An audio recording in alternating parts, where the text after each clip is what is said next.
সূরা তাহা অধ্যায় নম্বর 20 আয়াত 25 থেকে 28 বলা হয়েছে, রব্বি ইশরাহ লি সাদরি। এই দোয়া করতেন যখন মহান প্রভু আল্লাহ সুবহানাহু ওয়া তাআলা মুসা আলাইহিস সালামকে বললেন, যাও বার্তা পৌঁছে দাও। তিনি দাওয়াত দেওয়ার আগে এই দোয়া বলতেন। মুসা আলাইহিস সালাম তোতলা ছিলেন, তিনি তোতলাতেন। আর যারা আমাকে ব্যক্তিগতভাবে চেনেন, আমিও তোতলা ছিলাম যখন ছোট ছিলাম। আর স্বপ্ন দেখতাম, মানুষ যে কোনো স্বপ্ন দেখতে পারে। আমি স্বপ্ন দেখতাম পৃথিবীর সেরা ডাক্তার হওয়ার, কিন্তু কখনোই ভাবিনি যে 25 জন লোকের সামনে আমি কথা বলবো, কারণ আমি তোতলা ছিলাম।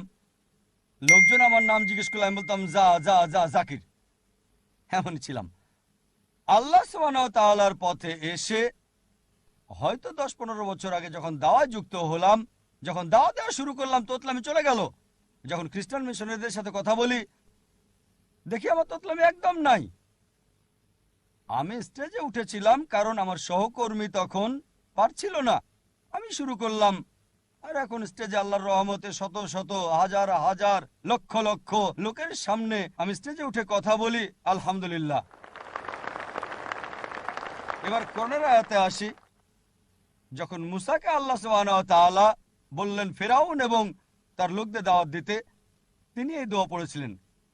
এই দোয়া পড়েছিলেন সূরা তাহা অধ্যায় 20 আয়াত 25 থেকে 28 বলা হয়েছে, রব্বি ইশরাহ লি সাদরি। হে আমার আল্লাহ, আমার বক্ষ প্রশস্ত করে দাও, আমার সাহস বাড়িয়ে দাও, রব্বি ইশরাহ লি সাদরি ওয়া ইয়াসসির লি আমরি। এবং আমার কাজকে সহজ করে দাও।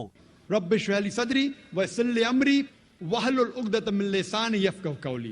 এবং আমার মুখের জড়তা দূর করে দাও।